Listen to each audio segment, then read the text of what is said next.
ẹ gbọ́ ẹ̀yin olórin ìjọ Kerubu Serafu. Kini ti Edekede nínú orin.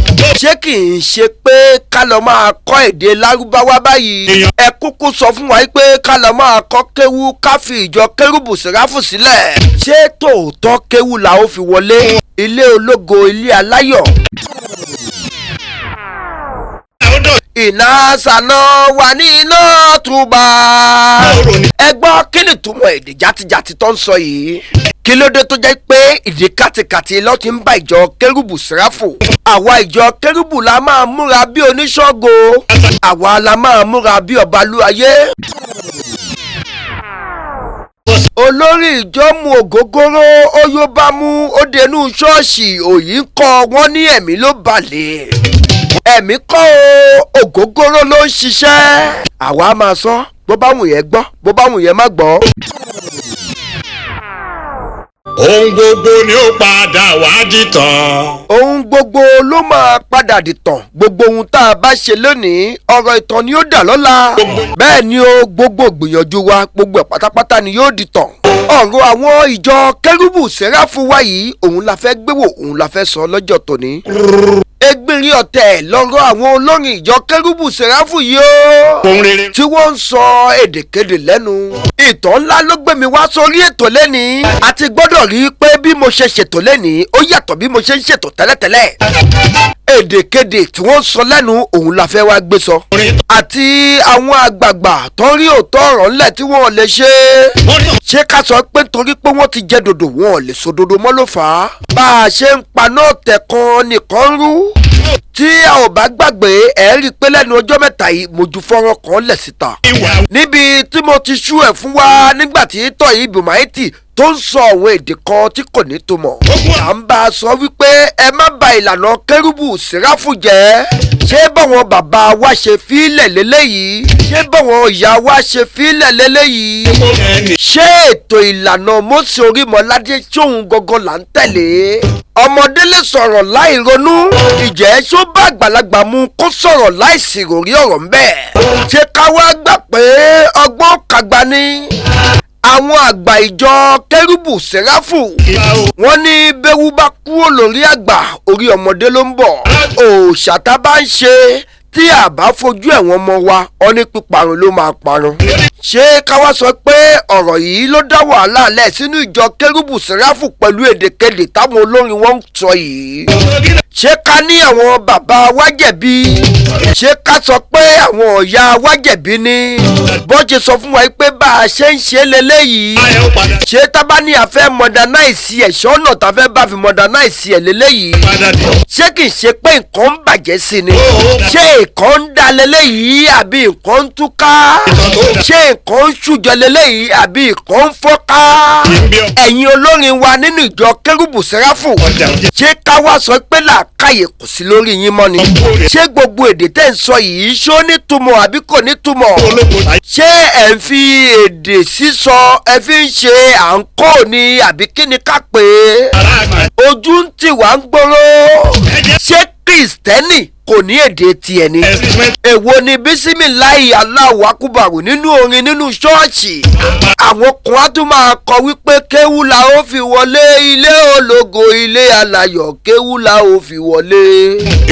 Gbogbo ohun tá à ń ṣe yìí ṣe é rántí pé ó máa padà dìtàn ṣá. MOSE ORIMOLADE ó gbèjọ ẹ̀ kalẹ̀ pẹ̀lú ìlànà gidi. Bàbá ń pe Ọlọ́run, Ọlọ́run ń jẹ́.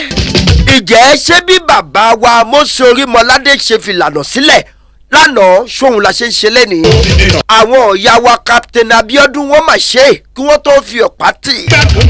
Kí ló dé tí àwa wa ń ṣe jàtijàti? Kí ló dé tí à ń ṣe rédèrèdè?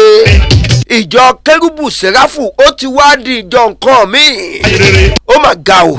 Ṣé ká wá sọ wípé ìjọ tí wọ́n bí wa sí ó fẹ́ máa tì wá lójú ni àbí kí ni ká pè é? Gbogbo ẹ̀yin tẹ́ ń bá ìjọ Kerubu Serafu jẹ́ ẹ padà di tàn.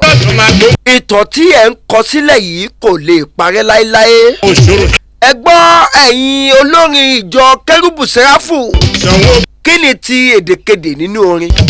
Ṣé kì í ṣe pé ká lọ máa kọ́ èdè Lárúbáwá báyìí? Ẹ kúkú sọ fún wa pé ká lọ máa kọ́ kéwú ká fi ìjọ Kerubu Serafu sílẹ̀. Ṣé tòótọ́ kéwú la ó fi wọlé? Ilé ológo ilé aláyọ̀. Ṣé kéwú la bá ò fi wọlé? Ẹ̀yin ìjọ Kerubu Serafu. Ṣé tòótọ́ kéwú la ó fi wọlé? Ẹ̀yin olórin ìjọ Kerubu Serafu. Ṣé dandan ni kẹ́ẹ̀kọ́ kátikàtì inú orin ni? Ṣé àwọn olórin tí wọ́n làmìlaka ṣé wọ́n kọ kátikàtì nínú orin ni? Kí ló dé tẹ́yìn náà lè ronú ronú láti kọ orin gidi jáde síta? Ẹ má bà ìjọ Kerubu Serafu jẹ́ látara orin kátikàtì tá à ń kọ yìí. Mo wo orí ayélujára.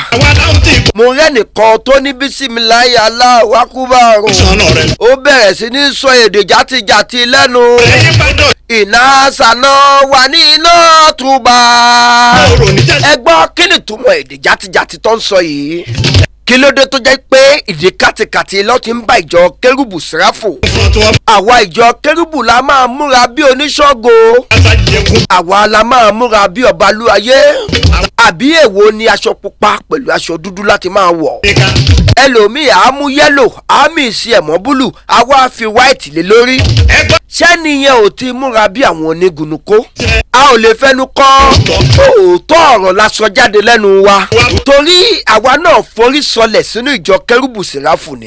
Ìjọ Kerubu láti máa rí i pé wọ́n á sọ fẹ́nìkan pé kó lọ borí ẹ̀. Ṣé bá a ṣe bá lọ́wọ́ bàbá wa MOSE ORIMOLADE lélẹ́yìí? Ìjọ Kerubu ló máa sọ̀kalẹ̀ lórí òkè tó máa ti àjà tẹ̀lé. Ìjọ Kerubu ló máa sọ̀kalẹ̀ lórí òkè tó máa domi ilẹ̀ tó máa tẹ omi kọjá. Ṣé ká sọ pé omi la máa kọ́kọ́ tẹ̀ ká tó tẹyan rìn? Gbogbo eléyìí tá à ń ṣe yìí. Ibo láti bá? Ṣé ètò ìlànà MOSE ORIMOLADE náà lélẹ́yìí? Ṣé ìyá wa Captain Abiodun ló ní ká máa ṣerú eléyìí? Ìbẹ́kùbẹ́ ló ń bẹ́ yìí ó wọ ọ̀bẹ dáadáa. Àwọn olùdásílẹ̀ ìjọ Kerubu mìíràn wọn ò yàtọ̀ sí oníṣègùn, wọn ò yàtọ̀ sí babaláwo. Ṣé oníṣègùn Jésù ní ká pè yín? Àbí babaláwo Jésù? Kò sẹ́ni tí ò ní dìtàn. Bá a bá ṣe rere wọ́n á kọ̀tàn rere nípa wa.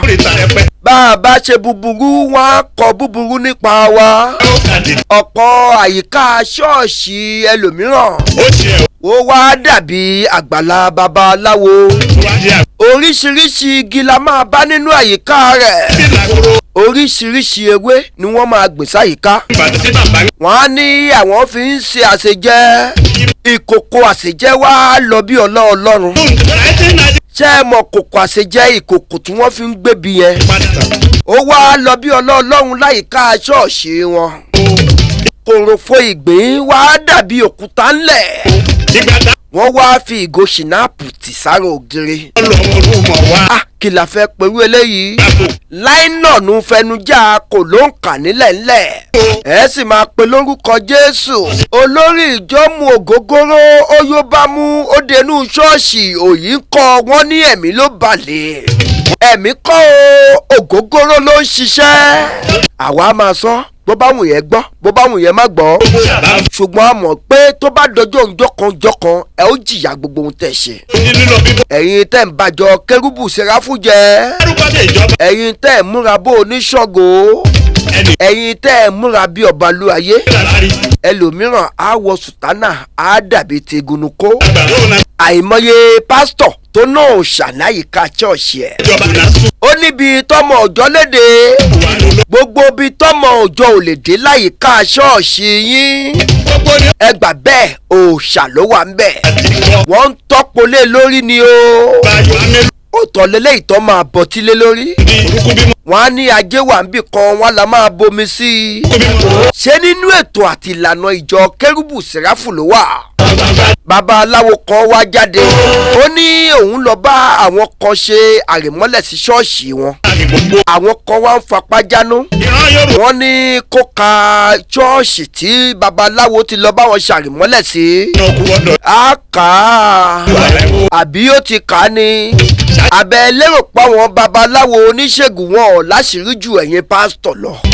pásítọ̀ ni wọ́n máa fàṣírí sí lọ́wọ́ tó máa tú àṣírí. ohun tó lè àtẹ̀sí. ohun tá a ti rí nínú ìjọ Kerubu Serafu yìí pàápàá jùlọ àwọn tó ń pe lórúkọ Jésù rẹpẹtẹ ohun tójú wa ti rí gẹ́gẹ́ bí sọ̀rọ̀sọ̀rọ̀ ohun tẹ́tí wa ti gbọ́ gẹ́gẹ́ bí agbóhùnsáfẹ́fẹ́ kò lóǹkà kò ṣeé sọ ọ̀pọ̀lọpọ̀ wa máa wò yí pé ibo lọ́lọ́run dá mi sí yìí gọ̀gọ̀ ọ̀pọ̀lọpọ̀ pásítọ̀ oníṣẹ̀ṣe ló yẹ kó máa pera wọn tó wá ń pera wọn ní pásítọ̀ ọ̀dàlẹ̀ nìyí o ẹ̀yin ti da Jésù Kristi Olúwa wa ṣé lórúkọ Jésù kò tó yín pè mọ́ ọ̀pọ̀ àwọn pásítọ̀ ló ń lo ìgbàdí ọ̀pọ̀ pásítọ̀ ló ń lo òfúnpá ọ̀pọ̀ pásítọ̀ ló ń fi òkà sọ wá sí ṣọ́ọ̀ṣì ọ̀pọ̀ pásítọ̀ ló ní ìhun burúkú sínú sọmọ ọjọ́ ẹ̀